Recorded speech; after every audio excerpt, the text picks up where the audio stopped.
Boa noite, irmãos. Abra sua Bíblia em Lucas, capítulo de número 13.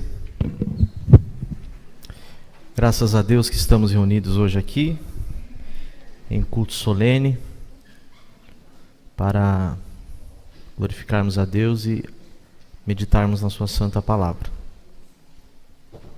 Hoje é um dia atípico, dia de eleição, né? Todo mundo nervoso, ansioso pelo resultado da eleição. E nós sabemos que Deus tem governado até aqui o seu povo e continuará governando. Lucas capítulo 13, vamos ler a partir do versículo 22. A Escritura diz assim: Passava Jesus por cidades e aldeias, ensinando e caminhando para Jerusalém. E alguém lhe perguntou: Senhor, são poucos os que são salvos? Respondeu-lhes: Esforçai-vos por entrar pela porta estreita, pois eu vos digo que muitos procurarão entrar e não poderão.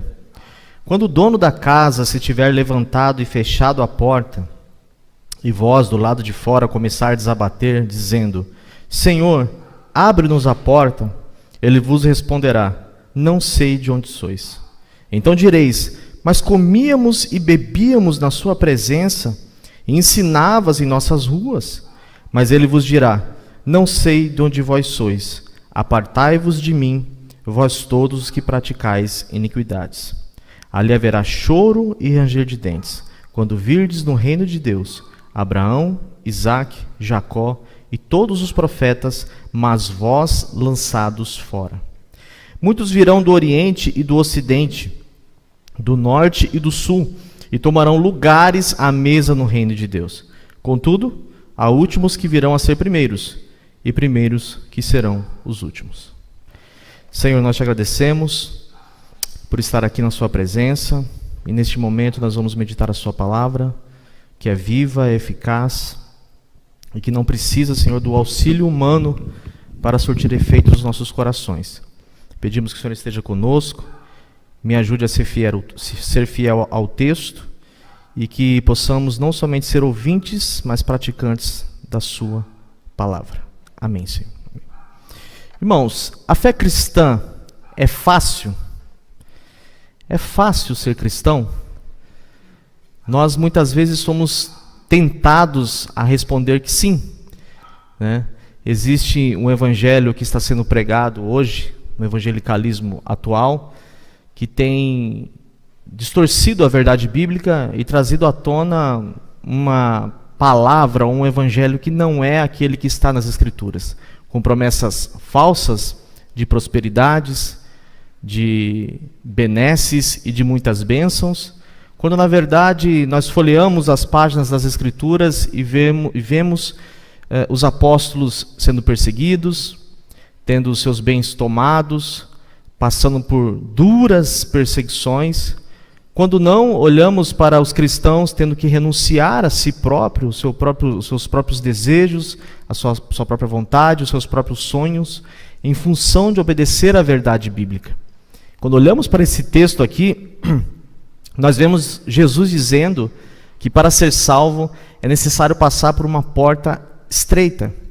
A ideia do texto é justamente para demonstrar que para ser salvo é necessário passar por muitas, não poucas, e sim várias dificuldades.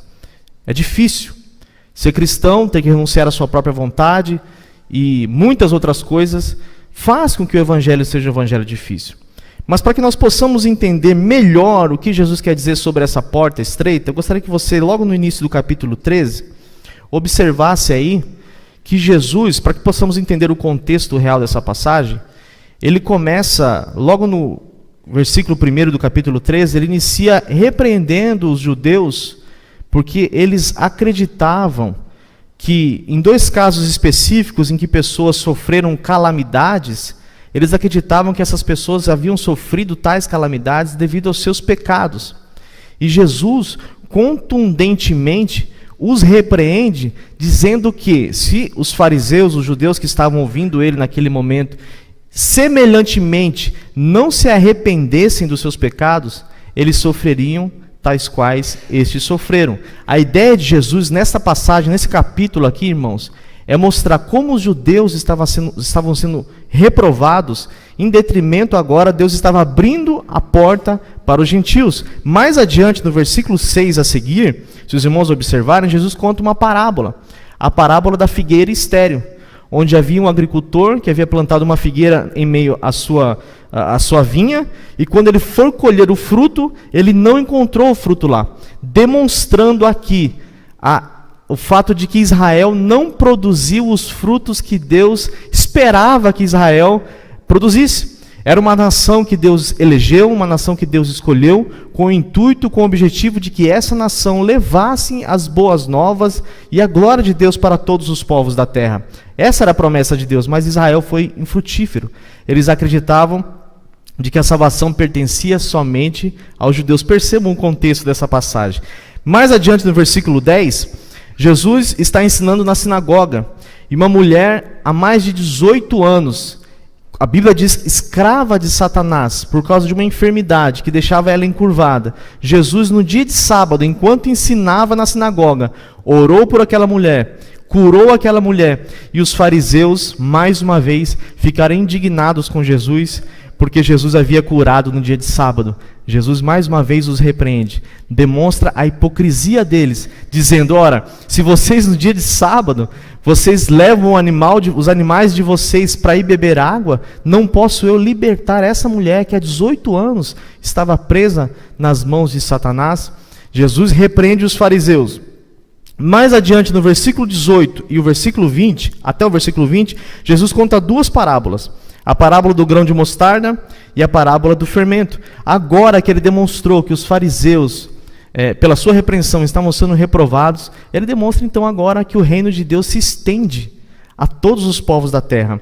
Ele conta a parábola do grão de mostarda, dizendo que, no versículo 19, ele diz assim: é semelhante, falando do reino de Deus, é semelhante a um grão de mostarda que um homem plantou na sua horta, e cresceu e fez-se árvore, e as aves do céu aninharam-se nos seus ramos. Ele está se referindo aqui aos gentios, trazendo consonância, se os irmãos observarem, aí no versículo 29 e 30 ainda do capítulo 13, ele diz assim: muitos, concluindo a parábola, muitos virão do oriente e do ocidente, do norte e do sul, e tomarão lugares à mesa do reino de Deus. Contudo, há últimos que virão a ser primeiros, e primeiros que virão a ser últimos. Aqui ele está dizendo dos gentios. Como os fariseus, os judeus, estavam sendo incrédulos em relação ao aparecimento do Filho de Deus, agora Deus então estava estendendo a sua salvação para todos os povos. Dito isso, alguém vendo e acompanhando as duras repreensões de Jesus, a dura fala de Jesus em relação aos fariseus e aos judeus, alguém que acompanhava os ensinamentos de Jesus chegou para ele e perguntou assim: poxa, desse modo, quem é que pode ser salvo? Porque Jesus, observem bem, meus irmãos, Jesus estava repreendendo aqueles que representavam o mais alto nível de comprometimento com Deus naquela época. Eram os fariseus. Eles tinham cerca de 613 prescrições, além da lei de Moisés, que eles obedeciam rigorosamente, tinham uma moralidade, entre aspas, impecável, eram o padrão de santidade, de comprometimento de Deus de mais alto nível naquela época. E Jesus os chamava de hipócritas. Jesus chamava eles de sepulcro caiados. Jesus os repreendia duramente. Dado esse fato, alguém chegou para Jesus e perguntou: poxa, se o Senhor está repreendendo aqueles que são mais comprometidos com Deus, então realmente é difícil ser salvo. Como alguém pode ser salvo? E olha que coisa interessante. Jesus responde esse rapaz de uma forma muito interessante. Ele diz assim: esforçai-vos para entrar no reino de Deus, para entrar por essa porta, porque muitos procurarão entrar, mas não poderão. Quando nós, calvinistas, olhamos para um texto como esse, parece uma aparente contradição. A pergunta é como alguém pode ser salvo? E Jesus diz que para ser salvo precisa se esforçar. E é claro, irmãos, é claro nas Escrituras que a salvação ela é procedente da graça de Deus. Todos nós sabemos aqui que Deus ele é o autor e o consumador da nossa fé.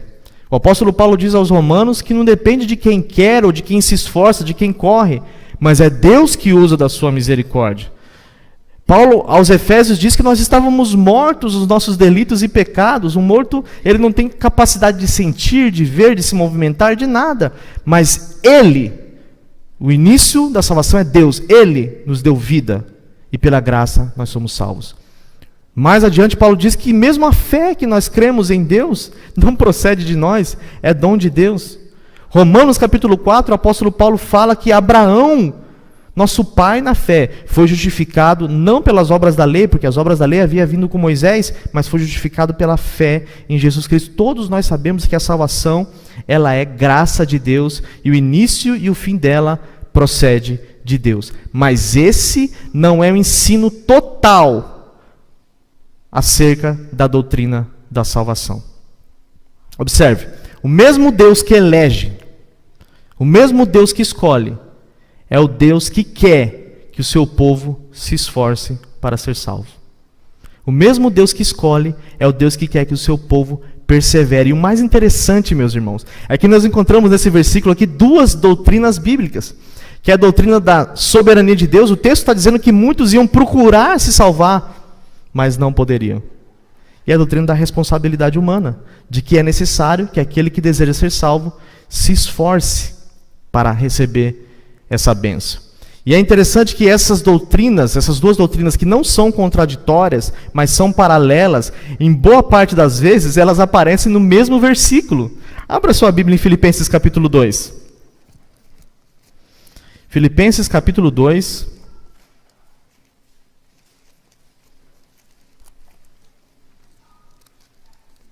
Vamos ler a partir do versículo 12.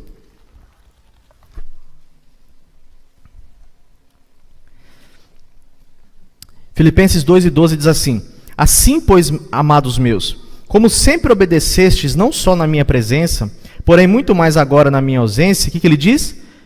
Desenvolvei a vossa salvação com temor e tremor. Quem é que deve desenvolver aí? É o crente.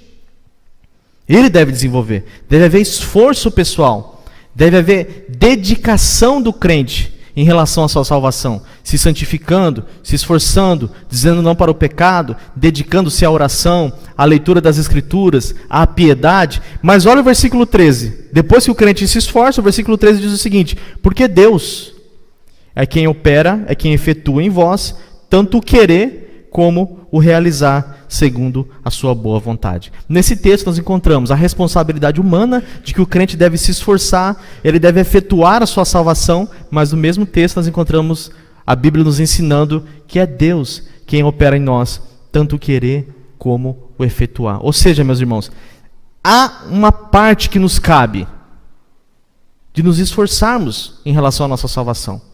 Você tem se esforçado em relação à sua salvação? Você tem se dedicado à leitura da Escritura, um esforço diligente, um anseio impetuoso em agradar a Deus, em se esforçar para ser o melhor para Deus, para ser um melhor cristão, para ser um melhor pai, para ser um melhor crente, para ser um melhor filho, uma melhor ovelha. Há um esforço diligente da sua parte em relação a sua salvação, porque às vezes pode haver um desdobramento da nossa fé, que alguém pode dizer assim: poxa, mas já que Deus operou todas as coisas, que Deus já fez tudo por mim, então não preciso fazer mais nada. Inclusive nos atacam por conta disso, né? Mas há uma responsabilidade da nossa parte, devemos nos esforçar. E olha que coisa interessante, a palavra esforçar no grego aqui é agonizomai, é a mesma palavra transliterada para o português para agonia. Quando nós falamos em agonia ou agonizar, transmite a ideia de alguém que está prestes a morrer, mas que está agonizando, lutando arduamente, incessantemente, com todo o seu esmero, com todo o seu esforço para manter-se vivo. É isso que Jesus está nos ensinando, que deve haver uma diligência, um esforço, uma responsabilidade diligente em nós para que possamos efetuar a nossa salvação. Existem outros textos que usam a mesma palavra, eu gostaria que os irmãos me acompanhassem. Abra sua Bíblia em Lucas, ainda no Evangelho de Lucas, no capítulo 22, versículo 44.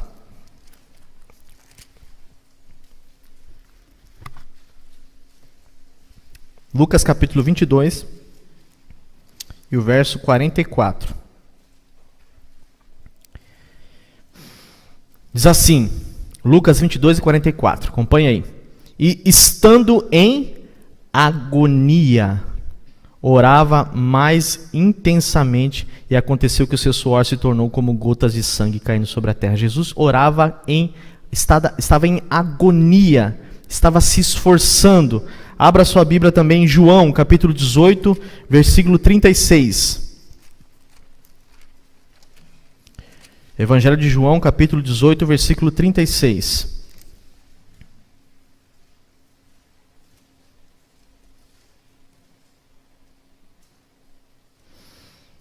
João 18, 36 diz assim: respondeu Jesus: o meu reino não é deste mundo. Se o meu reino fosse deste mundo, os meus ministros se empenhariam por mim, para que não fosse eu entregue aos judeus, mas agora o meu reino não é daqui. A palavra empenhariam aí é agonizomai, ou seja, há um empenho, há um esforço. 1 Timóteo capítulo 6, versículo 12, abre aí.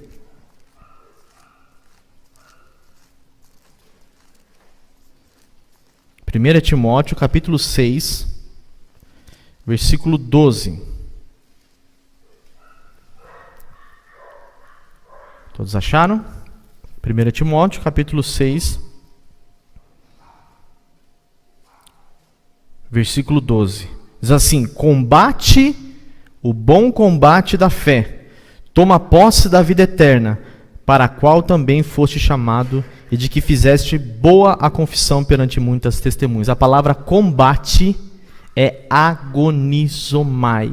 Lute, combate.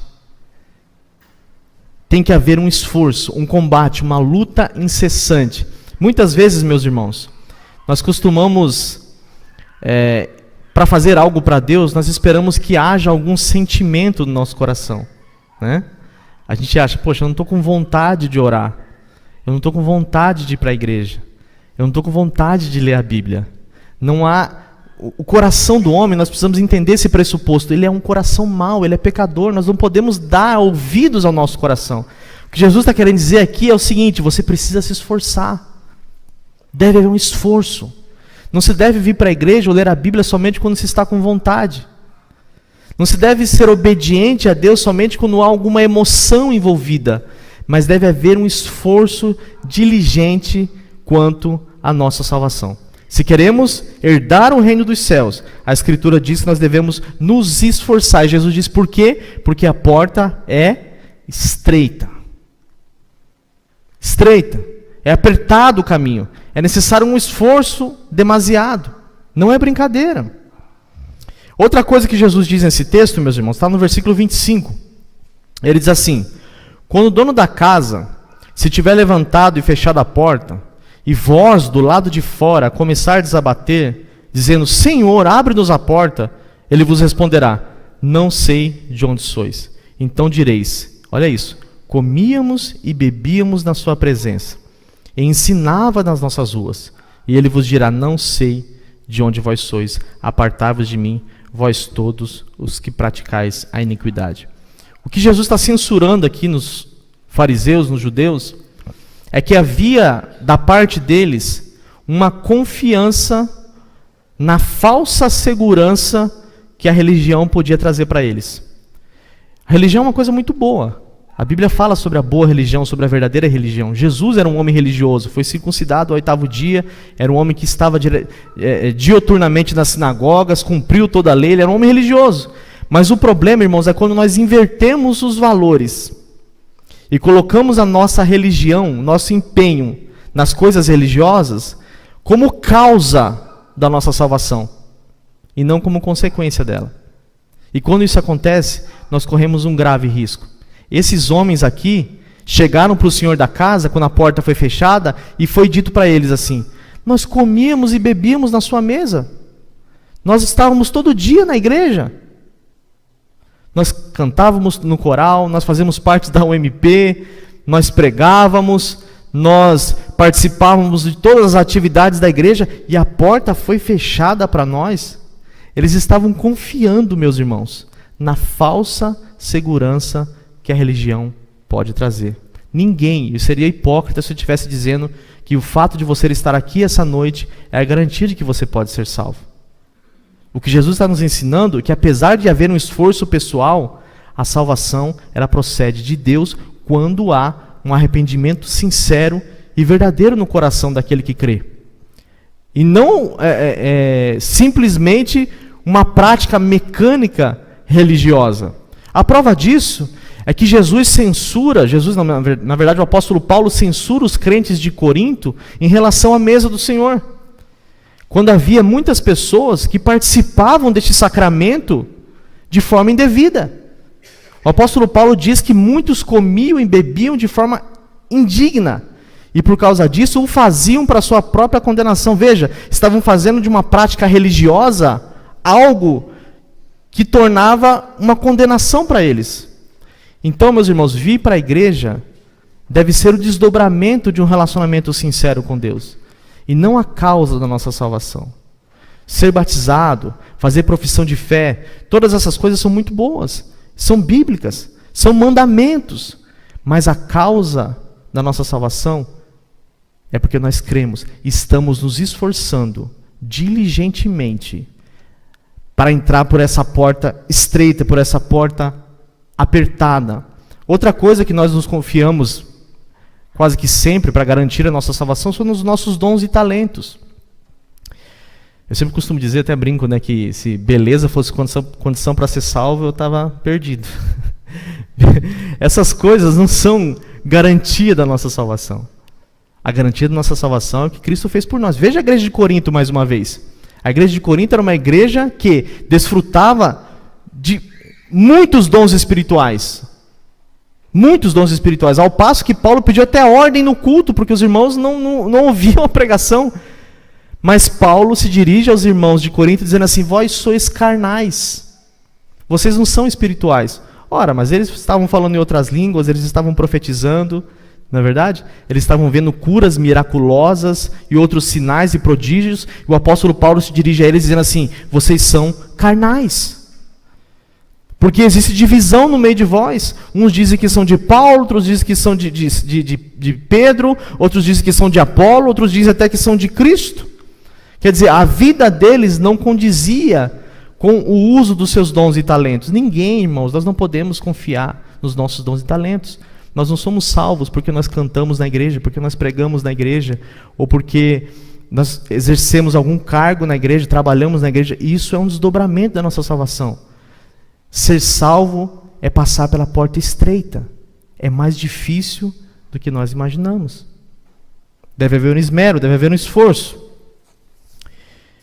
E por fim, meus irmãos, um outro ponto, ainda no versículo 26, quando ele diz assim: então direis, comíamos e bebíamos na sua presença e ensinava nas nossas ruas. Me parece nesse texto aqui que os fariseus e os judeus, eles estavam confiando numa justiça própria. Eles não estavam acreditando de que a porta foi fechada diante deles. Que surpresa, irmãos. Imagine isso, nós teríamos de chegar naquele grande dia, olha aqui para mim. O chão vai sumir dos seus pés. Não haverá teto sobre a sua cabeça. O pastor não estará lá, seu pai, a sua mãe, seu marido. Você estará diante de um Deus santo, que conhece toda a sua vida, sabe cada palavra que saiu da sua boca durante toda a sua existência, conhece esquadrinha os seus pensamentos. Você vai estar diante desse Deus. Os fariseus pareciam que eles não acreditavam que a porta foi fechada. E muitos terão essa surpresa naquele dia, porque confiaram numa justiça pessoal. Se você for num presídio e chegar lá e perguntar: você merece estar aqui? Todos vão dizer: não, eu sou inocente. Ninguém merece. Se perguntar a alguém que gostaria de ir para o inferno, todo mundo vai dizer: não, eu não mereço ir para o inferno. Eu sou uma pessoa boa, eu sou uma pessoa... Eu não mato, eu não roubo, eu não fumo, eu não bebo, não adultero. As pessoas confiam na sua própria justiça. Elas confiam na sua própria bondade. Elas confiam que elas não merecem ir para o inferno. Isso é um desconhecimento brutal da doutrina da depravação total. Quando nós lemos Romanos, quando Paulo faz a descrição da natureza do homem, da condição do homem, Todas as faculdades do homem, meus irmãos, foi atingida, rasurada pelo pecado. Nossa vontade, nosso intelecto, nossas emoções foram atingidas pelo pecado. Se não fora a misericórdia de Deus sobre nós, nós jamais seremos salvos. Nós não podemos confiar na nossa própria justiça. E duro seria, depois de passar a vida inteira na igreja, alguém chegar naquele dia e dizer assim: Senhor, mas eu merecia ser salvo. E a porta se fechar. O profeta Isaías vai dizer que as nossas justiças, a nossa justiça, é como trapo de imundícia. Trapo de imundícia. O trapo de imundícia era o pano que as mulheres usavam nos seus dias. E para um judeu, a mulher nesses dias era considerada imunda. Isaías considera a nossa justiça, aquilo que você faz de bom, como trapo de imundícia. Disse um teólogo que as nossas melhores obras, observe isso, as nossas melhores obras fora de Cristo, elas não passam de pecados espetaculares. Pecados espetaculares. E muitas vezes nós olhamos para nós, dentro de nós, e fazemos uma autoanálise completamente errônea. A gente acha, poxa, mas Deus não teria coragem de me lançar no inferno, já que eu sou um homem tão bom. Irmãos, a porta é estreita. A porta é estreita. É necessário que haja arrependimento nos nossos corações. É necessário que nós confiemos única e exclusivamente na graça de Deus para a nossa salvação. A partir do versículo 27, nós vemos a atitude do dono da casa.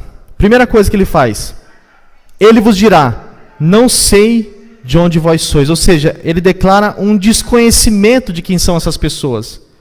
Ele diz: eu não conheço vocês. Eu não sei quem vocês são. Imagina, irmão, naquele dia, depois de você estar a vida toda na igreja, servindo, trabalhando, participando da ceia, e dentre outras coisas mais, o Senhor dizia assim para você: eu não te conheço. Eu não sei quem você é. Depois ele diz assim: apartai-vos de mim. Ou seja, há um distanciamento dessas pessoas. É claro que esse distanciamento não pode ser entendido literalmente, até porque o inferno nada mais é do que a extensão da ira de Deus. Deus também está lá.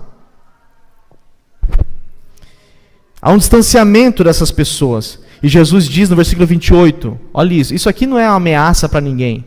É o texto que está dizendo. E eram para pessoas religiosas. Ali haverá choro e ranger de dentes, quando virdes no reino de Deus Abraão, Isaque, Jacó e todos os profetas, mais vós lançados fora. Está falando que os judeus seriam reprovados e os gentios seriam inseridos na família da fé, seriam inseridos no meio do povo de Deus.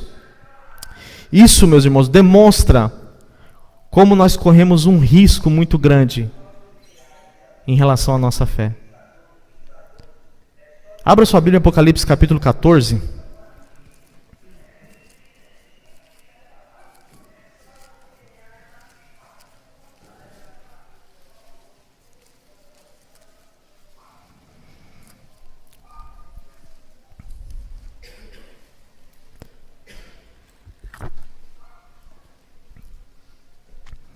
Jesus aqui inicia a doutrina do juízo final. Salmo capítulo 9, versículo 17, por exemplo, já diz que os ímpios serão lançados no inferno e todos aqueles que se esquecem de Deus. Jesus, nesse texto aqui, ele também fala que as pessoas que não entrassem por essa porta estreita iriam ser lançadas no lugar onde haveria choro e ranger de dentes. Um lugar de sofrimento eterno. Apocalipse capítulo 14, versículo 9. Observe o texto. Seguiu-se a estes outro anjo, o terceiro dizendo em grande voz: se alguém adora a besta e a sua imagem, recebe a sua marca na fronte ou sobre a mão, também esse beberá do vinho da cólera de Deus, preparado sem mistura do cálice da sua ira, e será atormentado com fogo e enxofre diante dos santos anjos e na presença do Cordeiro. Veja, na presença do Cordeiro. Versículo 11. A fumaça do seu tormento sobe pelos séculos dos séculos, e não tem descanso algum, nem de dia e nem de noite. Os adoradores da besta e da sua imagem, a quem quer que receba a marca do seu nome. Aqui está a perseverança, o esforço dos santos, os que guardam os mandamentos de Deus e a fé em Jesus. A mensagem de Jesus nesse texto é uma mensagem de reprovação para os judeus, mostrando para eles que é da dificuldade do reino. E nós podemos, meus irmãos, fugir de uma mensagem como essa. A gente pode sair de um culto como esse e dizer assim, poxa, legal, mas naquele dia nós não poderemos fugir de Deus. É necessário que nós nos arrependamos dos nossos pecados. É necessário que nós confiemos na graça de Deus. É necessário que haja esforço diligente em abandonar o pecado, algumas práticas que você e eu sabemos que entristecem o coração de Deus. E muitas vezes nós acostumamos com o pecado, estamos cauterizados, o pecado já faz parte do nosso dia a dia, já é algo natural, nós estamos acostumados. Jesus está dizendo, se esforce para abandonar isso. Não confie no seu próprio mérito, na sua própria força, mas mesmo assim, dê o seu melhor para o reino de Deus, para que você possa ser salvo. Gostaria de fazer algumas aplicações para encerrar, meus irmãos. A primeira delas é, nós devemos nos empenhar para sermos melhores cristãos. Afinal, a porta é estreita. Tem havido empenho da sua parte? Na sua fé? Você tem se esforçado? Você acha que tem se esforçado para o reino de Deus? Você tem dado o seu melhor para o reino de Deus? Você tem orado o suficiente? Nós temos orado o suficiente? Será que nós temos lido as Escrituras como um cristão verdadeiro deve ler? Será que nós temos nos dedicado para acordar aos domingos pela manhã para vir para a escola bíblica dominical, aprender a palavra de Deus? Será que nós temos sido bons pais, temos redarguido, ensinado, repreendido os nossos filhos da disciplina do Senhor? Será que tem havido esforço diligente, de fato? Ou nós estamos vivendo a nossa vida cristã de um modo à la vontade, tanto fez como tanto faz? Esforçai-vos para entrar pela porta estreita. Tem que haver esforço. Segundo, nós devemos confiar unicamente nos méritos de Cristo para a nossa salvação. Apesar de que deve haver um esforço como desdobramento da nossa fé, irmão, se não fosse a graça de Deus, nós não estaríamos aqui. Não fosse a bondade de Deus, nós temos que andar de joelhos na terra, gratos, eternamente gratos, pelo que Cristo fez por nós na cruz do Calvário. Porque pelos méritos dele é que nós estamos aqui essa noite. E o terceiro ponto e último, nós devemos rever o nosso cristianismo. Devemos rever o nosso cristianismo e o nosso relacionamento com Deus. Ser cristão é viver uma vida de constante renúncia, de abandono do seu eu, de carregar a sua cruz. Jesus nunca prometeu que seria fácil. Nunca disse que seria fácil. O Evangelho é um Evangelho de cruz, em que deve haver renúncia, abandono do pecado, abandono da sua própria vontade, abandono dos seus sonhos, em viver em função daquilo que de fato Deus determinou para nós. A promessa de um Evangelho fácil, de um Evangelho sem dificuldades, de um Evangelho sem perseguições, sem renúncia, isso é o Evangelho da prosperidade. Isso não está nas Escrituras. Basta nós olharmos para a vida do apóstolo Paulo, dentre outros exemplos nas Escrituras, de homens e mulheres que deram a sua vida, que gastaram, entre aspas, o seu tempo, diligentemente se esforçaram. Como Paulo mesmo diz, combati, a palavra é agonizomai, combati o bom combate. Acabei a carreira e guardei a minha fé. Amém? Deus abençoe os irmãos. Curva a sua cabeça. Nosso Pai, nós te agradecemos, Senhor. Te agradecemos porque a porta se abriu diante de nós e o Senhor é a porta. Mas essa porta é estreita, Senhor. Essa porta traz de fato renúncia e abandono do nosso próprio eu, para que possamos, Pai, entrar e desfrutar das benesses da salvação. Aqui está o seu povo, aqui está a minha vida, Senhor. E nós, neste momento de oração, após ouvir as Escrituras Sagradas, nós queremos pedir humildemente que o Senhor nos ajude, que o Senhor derrame sobre nós a presença do seu Espírito Santo de forma copiosa, para que podemos, meu Deus, nos dedicar, Senhor, de forma intensa e de forma grandiosa, Senhor, para o seu reino. Que haja esforço, esmero diligente da nossa parte, para que possamos agradar o Senhor. A sua palavra nos diz: esforçai-vos para entrar pela porta estreita, porque muitos procurarão, mas não poderão entrar. Nos ajuda, Senhor, nos ajuda a sermos melhores cristãos, melhores maridos, melhores pais, melhores filhos. Que nós possamos levar o Evangelho da cruz de Cristo, onde quer que nós coloquemos a planta dos nossos pés. Nos ajude a abandonar o nosso pecado, Senhor. O pecado que tão de perto nos rodeia e muitas vezes fecha a nossa boca para que não preguemos o Evangelho. Fecha nosso coração para que não ouçamos, Senhor, a sua voz.